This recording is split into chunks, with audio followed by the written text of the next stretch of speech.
Hi friends, நான் உங்க Varadaraja and welcome to our channel. இன்னைக்கு நம்ம episode 577 subscribers real life ghost experience தாங்க வந்து பார்க்க போறோம். நம்ம வாழ்க்கையில் நம்ம நினைக்கிற மாதிரி எல்லா விஷயங்களும் நடந்துடாதுங்க. நல்லது நினச்சி ஒரு சில நேரங்களில் நம்ம ஒரு முடிவை எடுப்போம். ஆனால் அந்த முடிவே நம்மளுடைய வாழ்க்கையை புரட்டி போடுற முடிவாக இருக்கும். ஆனால் அந்த புரட்டி போடுற தருணம் ஒரு மனிதர்களால் வந்தால் பரவாயில்ல, ஆனால் அதுவே ஒரு அமானுஷமனால் வந்துச்சு அப்படின்னா அப்போது அந்த பர்சனுடைய மனநிலைமை எப்படி இருக்குன்றதை மட்டும் கொஞ்சம் யோசிச்சு பாருங்கள். ஏன்னா இன்றைக்கி நீங்கள் பார்க்க போகிற நிகழ்வில் அப்படிப்பட்ட மிகவும் சுவாரஸ்யமான சம்பவம் தாங்க காத்துக்கிட்டு இருக்கு. இந்த சம்பவத்தை நீங்கள் பார்க்குறதுக்கு முன்னாடி நீங்கள் நம்ம சேனலுடைய புதிய பார்வையாளராக இருந்தாலும் சரி, இல்லைனா நம்மளுடைய சேனலை பார்த்துட்டு இருக்கீங்க, சப்ஸ்கிரைப் பண்ணாமல் பார்த்துட்டு இருக்கீங்க அப்படின்னா தயவுசெய்து சப்ஸ்கிரைப் பண்ணிக்கோங்க. கூடவே இருக்கிற பெல் ஐக்கானை கிளிக் பண்ணிக்கோங்க. அப்போ தான் நான் எவ்ரி ஆல்டர்னேட்டிவ் டே போடுற வீடியோ உங்களால் உடனே பார்க்க முடியும். இப்போ வாங்க ஸ்ட்ரெயிட்டாக வீடியோக்குள்ளே போகலாம்.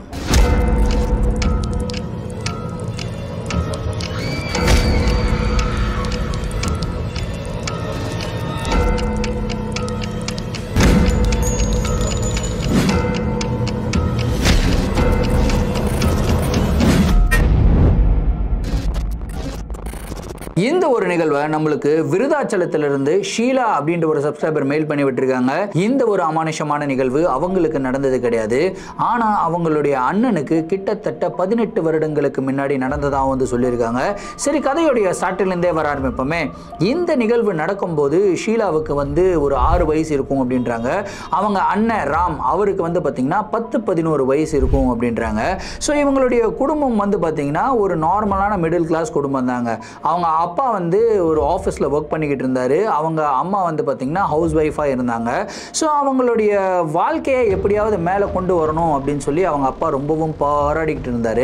ஸோ இந்த மாதிரி ஒரு நிலைமையில் அவங்க அப்பா என்ன முடிவு பண்ணுறாரு அப்படின்னா, நம்ம வேலைக்கே போய்கிட்டு இருந்தோம் அப்படின்னா கண்டிப்பாக நம்மளால் நம்மளுடைய குடும்பத்தை அடுத்த லெவலுக்கு எடுத்துகிட்டு வர முடியாது. நம்ம ஏன் வந்து ஒரு பிஸ்னஸ் ஸ்டார்ட் பண்ணக்கூடாது அப்படின்னு சொல்லி பிளான் பண்ணுறாங்க. ஸோ என்ன பிஸ்னஸ் ஸ்டார்ட் பண்ணலான்னு யோசிச்சுக்கிட்டு இருக்கும்போது தான் இந்த மாதிரி திருப்பூர்லேருந்து டிஷர்ட்லாம் வர வச்சு அதுக்கப்புறம் அந்த டிஷர்ட்டெல்லாம் பேக் பண்ணி நம்ம வந்து சேல் பண்ணலாம் அப்படின்ற ஒரு முடிவு எடுக்கிறாங்க. ஆனால் இப்போ இவங்க வாழ்ந்துக்கிட்டு இருக்கிற வீடு வந்து பார்த்திங்கன்னா ரொம்பவும் சின்ன வீடுங்க. ஸோ அந்த இடத்துல அந்த டைமில் வந்து ஒரு சப்ளையர் ஒருத்தர் இருந்தார். அதாவது திருப்பூர்லேருந்து அவர் லாட்டாக டிஷர்ட்ஸ் எடுத்துகிட்டு வந்துடுவார். அவர் வந்து கொஞ்சம் லைட்டாக மார்ஜின் வச்சு மற்ற வியாபாரிகளுக்கெல்லாம் சேல் பண்ணுவார் இல்லையா, அந்த மாதிரி ஒரு பர்சன் அந்த டைமில் வந்து இருந்தாராம். ஸோ அவருக்கு வந்து பார்த்திங்கன்னா இந்த ஷீலாவுடைய அப்பா வந்து ரொம்ப க்ளோஸ் ஃப்ரெண்டாக இருந்தார். சரி நான் பண்ணுறேன் அப்படின்னு வந்து சொல்கிறாருங்க. கொஞ்சமாக வந்து காசு எடுத்துகிட்டு வந்தாலே போதும், மினிமம் இன்வெஸ்ட்மெண்ட்லேயே நீ வந்து பண்ணிக்கோ, இனிஷியலாக நீ எல்லா காசும் கொடுக்க தேவையில்ல, உனக்கு சேலாக நீ காசு கொடுத்தா போதும் அப்படின்ற அளவுக்கு அவர் வந்து சப்போர்ட் பண்ணுறாரு. ஏன்னா ஃப்ரெண்ட் இல்லையா, சரி நான் சப்போர்ட் பண்ணுறேன். ஆனால் இப்போ ஒரு பிரச்சனை என்னன்னு கேட்டிங்கன்னா, அவருடைய வேர்ஹவுஸ் குடோன் இருக்கு இல்லையா, குடோன் வந்து பார்த்திங்கன்னா இவங்க தங்கி இருக்கிற வீட்டிலேருந்து கிட்டத்தட்ட 35 கிலோமீட்டர் டிஸ்டன்ஸில் இருக்குது. ஸோ இங்கே இருந்து அங்கே போய் குடோனில் எடுத்துகிட்டு வந்து அதுக்கப்புறம் திரும்பியும் ரொம்ப அலைச்சல் ஆகிடும் இல்லையா. இவர் அந்த டைமில் ஒர்க்குமே பண்ணிக்கிட்டு இருந்தார், ஒர்க்கை வந்து விடல. ஸோ இந்த குடோனுக்கு பக்கத்திலே நம்ம வந்து ஒரு வீடு பார்த்துட்டோம் அப்படின்னா இந்த சாமான் எடுத்துகிட்டு வந்து வீட்டில் பேக் பண்ணுறது எல்லா வேலைகளும் என்னுடைய மனைவி பார்த்துப்பாங்க, நானும் என்னுடைய வேலைக்கு வந்து போகலாம் அப்படின்ற ஒரு ஐடியாவில் வீடு தேட ஆரம்பிக்கிறாங்க. அந்த குடோனுக்கு பக்கத்திலே வந்து பார்த்திங்கன்னா வீடு தேட ஆரம்பிக்கிறாங்க. இவங்களும் நிறைய வீடுகள் தேடுறாங்க, ஆனால் எதுவுமே செட் ஆகலைங்க. ஃபைனலாக வந்து பார்த்திங்கன்னா ஒரு வீடு இருக்குது, அதாவது ஒரு இண்டிவிஜுவல் ஹவுஸ் வந்து இருக்குங்க. அந்த வீடு வந்து பூட்டப்பட்ட நிலையில் தான் இருக்குது. என்னடா யாராவது இருக்காங்களா அப்படின்னு சொல்லி விசாரித்து பார்க்கும்போது இல்லை, அந்த வீடு வந்து கிட்டத்தட்ட ஒரு 3 வருடங்களாக பூட்டி தான் இருக்குது அப்படின்னு வந்து சொல்லியிருக்காங்க. சரி, இந்த வீட்டுடைய ஹவுஸ் ஓனரை கண்டுபிடிச்சி அவர்கிட்ட விசாரிக்கலாம் அப்படின்னு சொல்லி அந்த ஹவுஸ் ஓனர்கிட்ட போயிட்டு கேட்குறாங்க. கேட்கும்போது அவர் என்ன சொல்கிறாருன்னா, ஆமாங்க வீடு வந்து 3 வருஷமாக பூட்டப்பட்ட நிலையில் தான் இருக்குது, உங்களுக்கு எல்லாம் ஓகேவா, நீங்கள் குடி வர்றதுக்கு தயாரா அப்படின்றதெல்லாம் கேட்குறாரு. கண்டிப்பாக சார், நாங்கள் வீடை பார்க்கலாமா அப்படின்னும்போது சரிங்க ஒரு 2-3 நாள் கொடுங்க, வீடு எல்லாமே ஃபுல்லாக க்ளீன் பண்ணிவிட்டு ஒற்றையாக இருக்கும், அதெல்லாமே க்ளீன் பண்ணிவிட்டு அதுக்கப்புறம் உங்களுக்கு நான் காட்டுறேன் அப்படின்னு சொல்லிட்டு அவர் வந்து பார்த்திங்கன்னா வீடெல்லாம் க்ளீன் பண்ணி பக்காவாக ரெடி பண்ணிவிட்டு ஒரு 3 நாளில் வந்து வர சொல்லியிருக்காரு. இவங்களும் வந்து போயிருக்காங்க. போயிட்டு வீடை பார்க்குறாங்க. பார்த்தா செம்ம ஷாக்கு. ஏன்னா இவங்க கொஞ்சம் கூட யோசிச்சும் கூட பார்க்காத அளவுக்கு அவ்வளோ அளவுக்கு பிரம்மாண்டமாக இருந்திருக்கு வீடு. வீடு வந்து பார்த்திங்கன்னா ஒரு டியூப்ளெக்ஸ் ஹவுஸ் மாதிரி இருக்குங்க. ஸோ இவங்களுக்கு என்ன தோணுது அப்படின்னா, ஃப்யூச்சரில் நம்மளுடைய பிஸ்னஸ் டெவலப் ஆனால் கூட இந்த வீட்டில் நிறையா ரூம்ஸ் வந்து இருக்குது, அதில் 2-3 ரூமை வந்து நம்ம குடோனாகவே வச்சுக்கலாம். ஸோ இது வந்து நம்ம பிஸ்னஸ் வளர்ந்தால் கூட இது வந்து நம்மளுக்கு ரொம்ப யூஸ்ஃபுல்லாக இருக்கும், சூப்பரான வீடு அப்படின்னு சொல்லிட்டு வாடகை எவ்வளோன்னு கேட்குறாங்க. வாடகை வந்து ரொம்ப கம்மியான அமௌண்ட்டு தான் அவர் சொல்லியிருக்காரு. இவ்வளோ பெரிய வீட்டுக்கு இவ்வளோ கம்மியாக வாடகை சொல்கிறாரே, ஓகே அப்படின்னு சொல்லிட்டு இவங்களும் இந்த வீட்டுக்கு பால் காய்ச்சிட்டு வந்துடுறாங்க. ஸோ அந்த வீட்டில் யார் யார் தங்கியிருக்காங்கன்னு கேட்டிங்கன்னா, ஷீலா, அவங்க அண்ணன் ராம், அதுக்கப்புறம் அவங்க அப்பா, அவங்க அம்மா, இந்த 4 பேரும் ரொம்ப ஹாப்பியாக வந்து சந்தோஷமாக அவங்களுடைய வாழ்க்கையை வாழ்ந்துக்கிட்டு இருக்காங்க. கிட்டத்தட்ட ஒரு 15 நாள் வந்து போகுதுங்க. 15 நாளில் இவங்களுடைய பிஸ்னஸும் செட் ஆகிடுச்சு. இவங்களுடைய பிஸ்னஸுமே வந்து பார்த்திங்கன்னா பூம் ஆக ஆரம்பிக்குது. அதாவது இந்த டிஷர்ட்லாம் வாங்கிட்டு வந்து இவங்களுக்கு தெரிஞ்ச சர்க்கிளில் வந்து சர்க்குலேட் பண்ண ஆரம்பிக்கிறாங்க. ஸோ எல்லாருமே குவாலிட்டி நல்லா இருக்குது அப்படின்னு சொல்லி இவங்க கிட்ட வந்து வாங்க ஆரம்பிக்கிறாங்க. ஸோ 15 நாளில் வந்து அந்த ஃப்ரெண்டு கிட்ட ஒரு இன்வெஸ்ட்மெண்ட் அமௌண்ட் வந்து கடன் வச்சுட்டு வாங்கியிருந்தார் இல்லையா, அந்த கடனை வந்து திருப்பி அடிக்கிறாருங்க. அந்த அளவுக்கு பிஸ்னஸ் நல்லா போகுது. வீடு ரொம்ப ராசியான ஒரு வீடு போல இருக்கே அப்படின்னு சொல்லி ரொம்பவும் சந்தோஷமாக இருக்கிறாங்க. ஆனால் அப்போ அவங்களுக்கு தெரியாது அதுதான் அவங்க சந்தோஷமாக இருக்கக்கூடிய கடைசி தருணம் அப்படின்னு சொல்லி. அன்னைக்கு நைட்டு அந்த வீட்டில் வந்து நிறைய ரூம்ஸ் இருக்குதுன்னு சொன்னேன் இல்லையா. ஸோ இவங்க 2 பேரும், அதாவது ஷீலாவுடைய அப்பாவும் அம்மாவும் ஒரு ரூமில் தூங்கிடுவாங்களாம். ஷீலாக்காக தனியான ஒரு ரூம் வந்து டெக்கரேட் பண்ணி கொடுத்துருக்காங்க. அதே மாதிரி ராமுக்கும் தனியான ஒரு ரூமை வந்து டெக்கரேட் பண்ணி கொடுத்துருக்காங்க.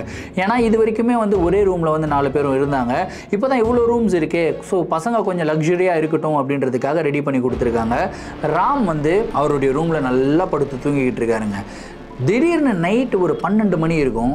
அவருக்கு வந்து பார்த்திங்கன்னா அவருடைய ரூமுக்கு வெளியே யாரோ காலை தேய்ச்சி நடந்து போனால் ஒரு சவுண்டு வரும்ல, அப்படின்னு ஒரு சவுண்டு வரும் இல்லையா, அந்த மாதிரி தேய்ச்சி நடந்து போகிற மாதிரி ஒரு சவுண்டு வந்து கேட்டுக்கிட்டு இருக்கு. அந்த சவுண்டு வந்து பார்த்திங்கன்னா இவருக்கு ரொம்பவும் இரிட்டேட்டிங்காக இருக்குது. ஏன்னா இது யார் இது, அம்மா அம்மான்னு கூப்பிட்றாரு ராமு.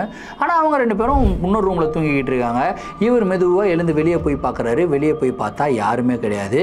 திரும்பியும் வந்து பெட்டில் படுக்கிறார் ராமு. திரும்பியும் அவருக்கு வந்து பார்த்திங்கன்னா அதே மாதிரி யாரோ காலை தேய்ச்சி நடந்து போகிற மாதிரி சவுண்ட் வந்து கேட்குது. இப்போது ராமுக்கு லைட்டாக பயம் வர ஆரம்பிக்குது. அவங்க அம்மா அப்பாவுடைய ரூமுடைய கதவை தட்டுறாரு. அவங்க அம்மா ஓப்பன் பண்ணுறாங்க. என்னப்பா ஆச்சு அப்படின்னாங்க. அம்மா இந்த மாதிரி ஏதோ ஒரு சவுண்டு கேட்குதுமா அப்படின்னு வந்து சொல்கிறாரு. டேய் ஏதாவது கனவு கண்டிருப்ப, கம்முன்னு போய் படுறா தண்ணி குடிச்சிட்டு அப்படின்னு சொல்லி தண்ணி கொடுக்குறாங்க. குடிச்சிட்டு திரும்பியும் போய் ராம் வந்து படுக்கிறாருங்க. கரெக்டாக பெட்டில் படுத்து ஒரு 1/2 மணி நேரம் நல்லா தூங்கியிருப்பார். 1/2 மணி நேரம் கழித்து அவருக்கு அந்த காலை தேய்ச்சி நடக்கிற மாதிரி சவுண்டு இல்லையா, அந்த சவுண்டு வந்து பார்த்திங்கன்னா இவருடைய பெட்டுக்கு கீழே இருந்து கேட்குதுங்க. என்னடா இது, பெட்டுக்கு கீழே இருந்து யாரோ காலை தேய்க்கிற மாதிரி சவுண்டு கேட்குது அப்படின்னு சொல்லி இவர் என்ன பண்ணுறாருன்னா தூக்க கலக்கத்திலேயே அப்படியே பெட்டுக்கு அடியில் அப்படி பார்க்குறாருங்க. அடியில் பார்த்தா யாருமே கிடையாது. ஆனால் அந்த சவுண்டு மட்டும் கீச்சுன்னு அந்த சவுண்டு காலை தேய்ச்சி நடந்து போகிற சவுண்டு கேட்குது. இவருக்கு பயம் வருது. 10 வயசு 11 வயசு பையன் பயப்படுறாரு. பயந்துட்டு இவர் என்ன பண்ணுறாருன்னா கீழே இருந்துட்டு அப்படி மேலே ஏறி உட்கார்றாருங்க. பெட்டில் உட்கார்ந்த உடனே இவருக்கு ஒரு பயங்கர ஷாக்கிங்கான ஒரு விஷயத்தை பார்க்குறாரு. கரெக்டாக இவருடைய டோர் இருக்கு இல்லையா, பெட்ரூம் டோருக்கு வெளியே ஒரு 6லேருந்து 7 வயசு ஒரு பையன் கிட்டத்தட்ட துணியெல்லாம் கிழிஞ்சு போன பனியனெல்லாம் போட்டுட்டு அப்படியே காலை தேய்ச்சி நடந்து போகிறான். எப்படி இருக்குமோ அந்த மாதிரி ஒரு உருவத்தை வந்து இவர் வந்து பார்க்குறாரு. அதே டைமில் அந்த சவுண்டுமே கேட்குது. பார்த்த உடனே இவர் செம்மையாக கத்துறாரு. கத்துனோன்னா அவங்க அப்பா அம்மா ஏந்து ஓடி வராங்க. என்னடா ஆச்சு அப்படின்னா இந்த மாதிரி ஒரு பையன் வந்து காலை தேய்ச்சி நடந்து போனான் அப்படின்னுலாம் வந்து சொல்கிறாரு. அவங்க அப்பா அம்மாவுக்கு சமூகம் ஏன்னு கேட்டிங்கன்னா அவங்க 2 பேருமே இந்த மாதிரி அமானுஷங்கள் இதிலெல்லாம் நம்பிக்கை இல்லாத ஒரு பர்சன். ஸோ இந்த மாதிரி எதுவுமே கிடையாது, சயின்ஸ் தான் எல்லாம் அப்படின்னு சொல்லி நம்பிக்கிட்டு இருக்கிற மாதிரி ஒரு பர்சன். இந்த மாதிரி ஒரு மூட நம்பிக்கையெல்லாம் நீ வளர்த்துக்காதரா, இதெல்லாம் ஒன்றும் இல்லை, சும்மா ஏதாவது இமேஜின் பண்ணிக்கிட்டு இருக்காத. தனியாக தூங்குற இல்லையா, தனியாக தூங்கும்போது இனிஷியலாக எல்லாருக்குமே அப்படி தான் இருக்கும். இப்போ வந்து எதுவுமே கிடையாது, நீ கம்முன்னு படுத்து தூங்கு அப்படின்னு சொல்லி மிரட்டி படுத்து தூங்க வைக்கிறாங்க. இதே மாதிரி ஒரு ஃபினாமினான் கிட்டத்தட்ட ஒரு 5-6 நாட்களுக்கு வந்து நடக்குதுங்க. இந்த 5-6 நாட்களாக இந்த ராம் அப்படின்ற பையன் சுத்தமாக தூங்கவே இல்லை. ரொம்பவும் மயக்க கலக்கத்திலேயே இருக்கிறான். காலையில் படுத்து நல்லா தூங்குறான், ஸ்கூலுக்கும் போக மாட்டேங்கிறான். இவங்களுக்கும் ஒரு வருத்தம், என்னடா இந்த பையன் ஸ்கூலுக்கே போக மாட்டேங்கிறானே அப்படின்னு சொல்லிட்டு. அந்த டைமில் ஷீலாவுக்கு வந்து பார்த்திங்கன்னா ஒரு 6 வயசு இருக்குங்க. ஸோ ஷீலா வந்து ஹாலில் வந்து விளையாடிக்கிட்டே இருக்காங்க. ஹாலில் விளையாடிக்கிட்டே இருக்கும்போது அவங்க அம்மா வந்து சமையல் கட்டில் சமைச்சிக்கிட்டே இருக்காங்க. ஏன்னா வந்து போயிட்டு ஆர்டர் எடுத்துகிட்டு வரணுன்றதுக்காக அவங்க சீக்கிரமாக சமையலை முடிச்சுட்டு போகலாம் அப்படின்னு சொல்லிட்டு சமையல் பண்ணிக்கிட்டு இருக்காங்க. இன்னொரு ரூமில் வந்து ராம் வந்து விளையாடிக்கிட்டு இருக்காரு. இது இவங்களுக்கு தெரியும். ஸோ இவங்க தனியாக விளையாடுறாங்க, அவங்க தனியாக விளையாடுறாங்கன்னு சொல்லி இவங்க பாட்டுக்கு சமையல் பண்ணிகிட்டே இருக்கும்போது திடீர்னு ஷீலா அம்மா அப்படின்னு ஒரு சவுண்டு. என்னாச்சுன்னு அப்படி பதறி போய் அவங்க அம்மா குடுகுடுன்னு ஓடி போய் பார்க்குறாங்க. பார்த்தா ஷீலா கீழே விழுந்து கிடக்குறாங்க. என்னடி ஆச்சு அப்படின்னா அந்த அண்ணன் என்னை தள்ளி விட்டுட்டான் அப்படின்னு வந்து சொல்கிறாங்க. என்னடி அண்ணன் தள்ளி விட்டுட்டான் அப்படின்ற, அண்ணன் உள்ளே விளையாடிக்கிட்டு இருக்கானே அப்படின்றாங்க அவங்க அம்மா. இல்லை நம்ம அண்ணன் இல்லை, ராம் அண்ணன் இல்லை, இன்னொரு அண்ணன், அவர் காலை தேய்ச்சி நடப்பார், அவர் தான் என்னை தள்ளி விட்டுட்டாரு அப்படின்னு வந்து சொல்கிறாங்க. என்ன நீ சொல்கிற, எந்த அண்ணனை பற்றி பேசிக்கிட்டு இருக்க, யார் அப்படின்லாம் கேட்குறாங்க. இல்லை அந்த அண்ணன் கூட கிழிஞ்சு போன பனியனெல்லாம் போட்டிருப்பாருமா, அவர் போட்டிருக்கிற பனியன் ரொம்ப அழுக்காக இருக்கும் அப்படின்னு வந்து சொல்கிறாங்க. இவங்களுக்கு ஒன்றும் புரியல. என்ன நீ சொல்கிற, வேற யாராவது பசங்க கூட எல்லாம் விளையாடுறியா அப்படின்லாம் கேட்குறாங்க. சின்ன பொண்ணு தானே, அவங்க பாட்டுக்கு ஏதோ சொல்லும்போது அவங்க வந்து சீரியஸாக எடுத்துக்கல. அவங்க என்ன யோசிக்கிறாங்கன்னா, சரி பக்கத்து வீட்டில் ஏதாவது பசங்களாம் இருந்திருப்பாங்க, ஸோ அவங்க வந்து விளையாடி இருப்பாங்க, அவங்க கூட ஏதாவது தள்ளி கிள்ளி விட்டுருப்பாங்க அப்படின்னு சொல்லி லைட்டாக எடுத்துக்கிறாங்க. போய் வெளியே பார்க்குறாங்க, வெளியே பார்த்தா யாரும் இல்லை, கதவை மூடிட்டு அவங்க பாட்டுக்கு அவங்க வேலையை பண்ண போயிடுறாங்க. அதுக்கப்புறம் ஷீலா வந்து பார்த்திங்கன்னா ரொம்பவும் சைலண்ட்டாக உட்காந்துருக்காங்க, எதுவுமே பேசாமல் உட்காந்துருக்காங்க. சரி ராம் என்னடா ஆச்சு அப்படின்னு சொல்லி ராமை போய் பார்த்தா, ராம் பார்த்திங்கன்னா அப்படியே பயந்து நடுங்கி ஒரு மூலையில் போய் உட்காந்துக்கிட்டு இருக்காரு. என்னடா ஆச்சு அப்படின்னு வந்து கேட்குறாங்க. இல்லைம்மா எனக்கு ரொம்ப பயமாக இருக்குது, அந்த கிழிஞ்சி போன பனியன் போட்டு அந்த பையன் வரும் இல்லையா, அந்த பையன் வந்து என்னை ரொம்ப பயன்படுத்துகிறாம்மா, காலை தேய்ச்சி வேறு நடக்கிறான்னா, அடிக்கடி அவனோட முகத்துலேருந்து ரத்தம்லாம் வலியுது, அதை பார்த்தாலே எனக்கு ரொம்ப பயமாக இருக்குமா அப்படின்லாம் வேறு சொல்கிறாங்க. இதை கேட்ட உடனே தான் அவங்க அம்மாவுக்கு லைட்டாக டவுட் வர ஆரம்பிக்குது. ஆனால் அவங்களுக்கு இந்த அமானுஷத்தின் மேலெலாம் நம்பிக்கை கிடையாது இல்லையா. அவங்க என்ன யோசிக்கிறாங்க அப்படின்னா, பசங்க ஓவராக இமேஜினேஷன் பண்ணிக்கிறாங்களோ அப்படின்ற ஒரு ஃபீலும் இவங்களுக்கு வருது. சரி அன்றைக்கி அப்படியே விடுறாங்க. இப்படியே ஒரு 2-3 நாள் போகுதுங்க. 2-3 நாள் கழிஞ்சதுக்கப்புறம் இவங்க வந்து பார்த்திங்கன்னா வீக்கெண்டானா பக்கத்தில் வெளியே அந்த பார்க்கிலலாம் போய் வாக்கிங்லாம் பண்ணுவாங்க இல்லையா, அந்த மாதிரி இவங்க போய் வாக்கிங் பண்ணுறதுக்காக போயிருக்காங்க.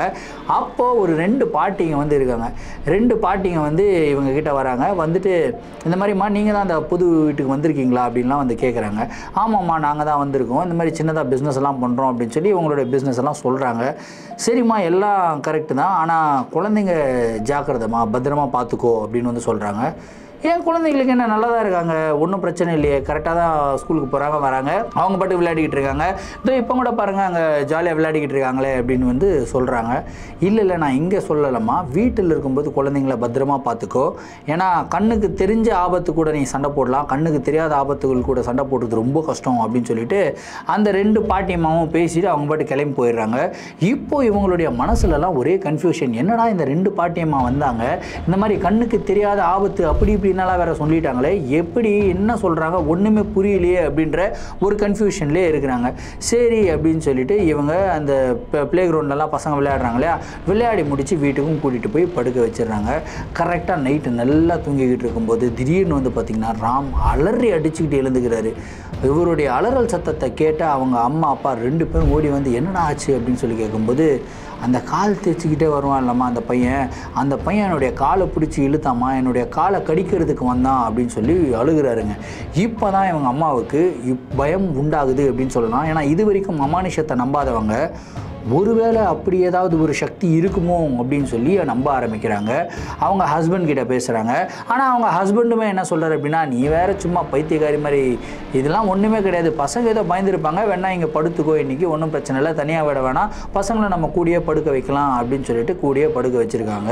ஸோ அன்றைக்கி ராம், ஷீலா, அதுக்கப்புறம் அம்மா அப்பா 4 பேரும் ஒரே ரூமில் வந்து படுத்து தூங்கிக்கிட்டு இருக்காங்க.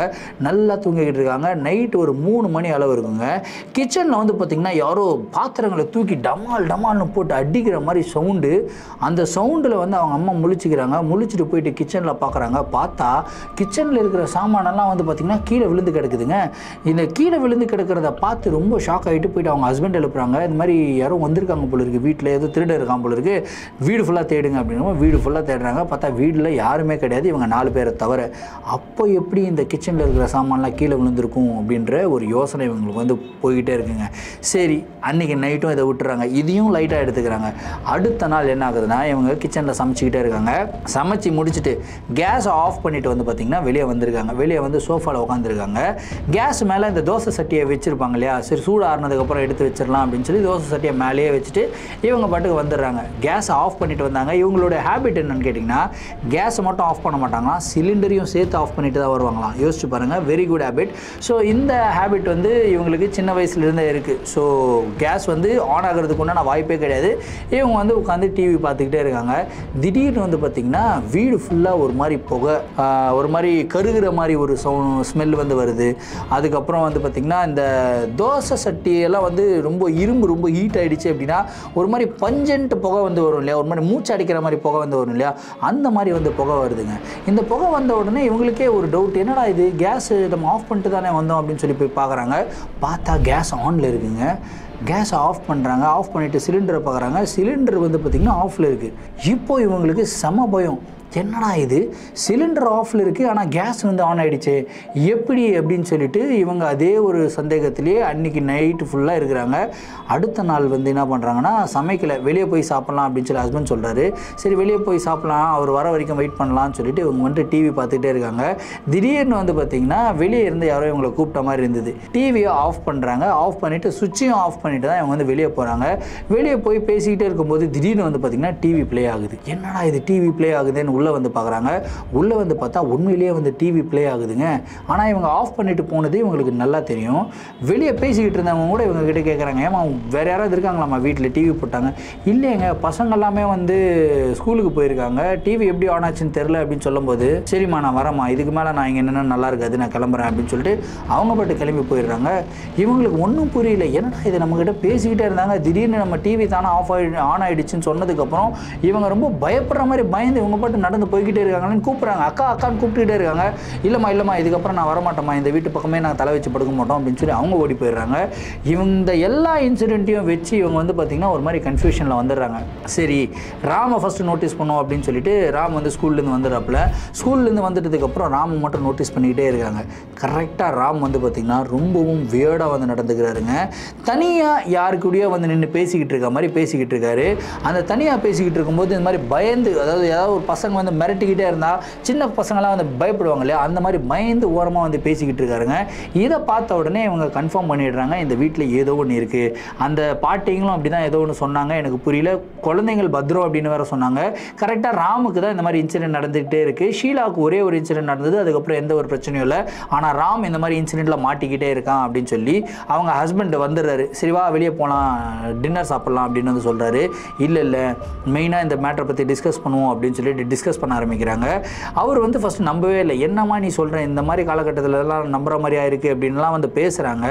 ஆனால் இவங்க என்ன சொல்கிறாங்கன்னா, இல்லை கன்ஃபார்மாக இந்த மாதிரி ஏதோ ஒன்று இருக்குதுன்னு நான் நினைக்கிறேன், அதனால தான் இவ்வளோ பிரச்சனைகள் வந்து உண்டாகுது, நம்ம ஏன் வந்து ஒரு சாமியாரை கூப்பிட்டு நம்ம டெஸ்ட் பண்ணக்கூடாது அப்படின்லாம் வர சொல்கிறாங்க. சரி உன்னுடைய மன திருப்திக்காக நான் வந்து பண்ணுறேன் அப்படின்னு சொல்லிட்டு அவர் என்ன பண்ணுறாருன்னா அவருடைய ஃப்ரெண்ட்ஸ் சர்க்கிள் எல்லாம் ஃபோன் போட்டு கேட்குறாரு, இந்த மாதிரி ஒருத்தர் பேய் ஓட்டுறவர்லாம் இருக்காருப்பா, அவர் ரொம்ப பவர்ஃபுல்லான ஒரு பர்சன், அவர் அனுப்புகிறேன் அப்படின்னு சொல்லிட்டு அவர் வந்து வீட்டுக்கு வராருங்க. வீட்டுக்குள்ளே காலடி எடுத்து வச்ச உடனே சொல்லிடுறாரு, இந்த வீட்டுக்குள்ளே ஒரு குழந்தையுடைய ஆன்மா இருக்குது, அந்த ஆன்மா ஒரு உயிர் பலி கேட்குது அப்படின்னு வந்து சொல்கிறாருங்க. என்னடா இது, நம்ம என்ன ஏது எதுவுமே சொல்லலை, அவரை வந்து கூப்பிட்ருக்கோம், கூப்பிட்ட உடனே இந்த மாதிரி குழந்தையுடைய ஆன்மா இருக்குது, உயிர் பலி கேட்குது அப்படின்றாரு. கரெக்டாக அந்த குழந்தையோடைய வயசு எவ்வளோ இருக்கும் அப்படின்லாம் கேட்கும்போது ஒரு 10லேருந்து 11 வயசுல இருக்கிற ஒரு ஆன்மா இங்கே இருக்குது அப்படின்னு வந்து சொல்கிறாரு. ராம பார்த்து கேட்குறாங்க, நீ அந்த பையனை பார்த்தேன் கிழிஞ்சு போன பனியன் போட்டு வந்த பையன் என்ன வயசு இருக்கும் அப்படின்னு சொல்லி கேட்குறாங்க. இந்த மாதிரி 10லேருந்து 11 வயசு இருக்குமா அந்த பையனுக்கு, ஏன் வயசு தான் இருக்கும் அப்படின்றாங்க. இது ரெண்டுத்தையும் ரிலேட் பண்ணி பார்த்து ரொம்பவும் பயந்து போயிட்டு, சாமி இதுலேருந்து எப்படி என்னுடைய பசங்களை காப்பாற்றுறது அப்படின்னு சொல்லி கேட்குறாங்க. இதுலேருந்து காப்பாற்றுறது ரொம்ப கஷ்டம், இந்த வீட்டை விட்டு காலி பண்ணிவிட்டு உடனே போயிடுங்க, வேறு ஒரு வீட்டுக்கு போயிட்டீங்கன்னா உங்களுக்கு பிரச்சனை இல்லை அப்படின்னு சொல்லிட்டு அவர் வந்து கிளம்பி போயிடுறாருங்க. சரி அப்படின்னு சொல்லிட்டு அடுத்த நாளே இவங்க என்ன பண்ணுறாங்கன்னா வேறு ஒரு வீட்டுக்கு காலி பண்ணிட்டு போயிடுறாங்க. கிடைச்சிருது காலி பண்ணிட்டு போயிடுறாங்க. அப்பாடா எல்லா பிரச்சனையும் முடிஞ்சிருச்சுரா அப்படின்னு சொல்லிட்டு அந்த வீட்டில் சாமானெல்லாம் செட்டில் பண்ணிட்டு இவங்க நல்லா நைட்டு படுத்து தூங்கிக்கிட்டு இருக்காங்க. நல்லா தூங்கிக்கிட்டு இருக்கும்போது திடீர்னு வந்து பார்த்திங்கன்னா ராமுடைய அம்மாவுக்கு ஒரு கனவுல வந்து பார்த்திங்கன்னா அந்த கிழிஞ்சு போன பனியன் போட்டுட்டு காலை தேய்ச்சி நடந்து வருவான் இல்லையா, அந்த ஒரு ஆன்மா வந்திருக்குங்க. வந்துட்டு என்னுடைய இடத்துலேருந்து நீங்கள் வெளியே வந்துட்டீங்க அப்படின்னா உங்களை நான் விட்டுருவேனா, உங்கள் பையனை நான் விடவே மாட்டேன், உன் பையனையும் என் கூட சேர்ந்து கூட்டிகிட்டு போய் என் கூடவே விளையாட வச்சுக்கிறேன், தெரியுமா, எனக்கு விளையாடுறதுக்கு ஆளே இல்லை அப்படின்னு சொல்லிட்டு பயங்கர ஆக்ரோஷமான ஒரு சிரிப்பு அவங்களுடைய கனவுல. இவங்க பதறி அடித்து எழுந்து உட்காந்து அழுகுறாங்க. அழுதுகிட்டு அவங்க ஹஸ்பண்ட் எழுப்புறாங்க, ஏம்பா ஏந்திருப்பா இந்த மாதிரி கனவு கண்டேன், ஏம்மா கனவு தாம்மா, ஏம்மா இந்த மாதிரிலாம் பண்ணுற, படுமா அப்படின்னு சொல்லிட்டு தண்ணியை கொடுத்து படுக்க வைக்கிறாருங்க. படுத்து அடுத்த நாள் காலையில் எழுந்துக்கிறாங்க. காலையில் எழுந்து பார்த்தா ராமுக்கு செம்ம ஃபீவர். என்னடா இவ்வளோ ஃபீவராக இருக்கே அப்படின்னு சொல்லி டாக்டரை போய் கூப்பிட்டு வந்திருக்காங்க. மெடிசன்ஸ் எல்லாமே கொடுக்குறாங்க. என்ன மெடிசன்ஸ் கொடுத்தாலும் ஃபீவர் வந்து சரியாகலை. 3-4 நாள் படுக்கையாக இருக்கிறாங்க. ராமு சாப்பிடவே இல்லை, ஒல்லி ஆயிடுறாப்புல. இவங்களுக்கு வேற ஒரு பயம், அந்த கனவு வேற அந்த மாதிரி வந்திருக்கு. சரி அந்த கனவு ஒரு தடவை தான் வந்துச்சான்னு கேட்டிங்கன்னா இவங்க எப்பெல்லாம் படுத்து தூங்குறாங்களோ அப்போ எல்லாமே அந்த கனவுகள் வந்துக்கிட்டே இருக்குங்க. இதை பார்த்து பயந்து என்ன பண்ணுறாங்கன்னா திரும்பியும் அந்த ஒரு சாமியார் ஒருத்தர் கூப்பிட்டு வந்தாங்களே பேய் ஓட்டுறவர், அவர் கூட்டிகிட்டு வராங்க. இந்த வீட்டுக்குள்ளே கூட்டிகிட்டு வரும்போது இது என்னுடைய சக்திக்கும் மேற்பட்ட ஒரு சக்தியாக இருக்குது, இந்த சக்தியை என்னால் கண்ட்ரோல் பண்ண முடியாது, நீங்கள் வேறு யாராவது பார்த்துக்கங்க அப்படின்னு சொல்லி அவர் கிளம்பி போயிடுறாருங்க. அவர் கிளம்பி போன அடுத்த 10 நிமிஷத்தில் வந்து பார்த்திங்கன்னா ராம் எழுந்து உட்காந்துடுறாரு. ரொம்ப நல்லா ஓடி ஆடி எல்லாம் விளையாட ஆரம்பிக்கிறாரு. சரி பையன் எல்லாமே நல்லா இருக்கான், ரொம்ப எனர்ஜெட்டிக்காக இருக்கான் அப்படின்னு சொல்லி தான் விடுறாங்க. அடுத்த ஒரு 3 நாள் ரொம்ப சந்தோஷமாக இருக்காங்க, எந்த ஒரு பிரச்சனையும் இல்லாமல் க்ளீனாக போய்கிட்டே இருக்குது. திடீர்னு ஒரு நாள் என்ன ஆகுதுன்னா, இவங்க சாப்பிட்டுக்கிட்டே இருக்காங்க, ராம உட்காந்து சாப்பிட்டுக்கிட்டே இருக்காரு. சாப்பிட்டுக்கிட்டே இருக்கிற போது இவர் அப்படி பார்க்குறாருங்க. பார்த்துட்டு அப்படியே கையை வச்சவர் இப்படியே பார்த்துக்கிட்டே இருக்கார். நேரில் வெச்சக்கண் வாங்காமல் பார்த்துக்கிட்டே இருந்து பட்டுன்னு அப்படியே பின்னாடி கீழே விழுந்துடுறாரு. யோசிச்சு பாருங்க, இப்படி உட்காந்துக்கிட்டே இருந்து பட்டுன்னு இப்படி விழுந்தா எப்படி இருக்கும், அந்த மாதிரி விழுந்துடுறாரு.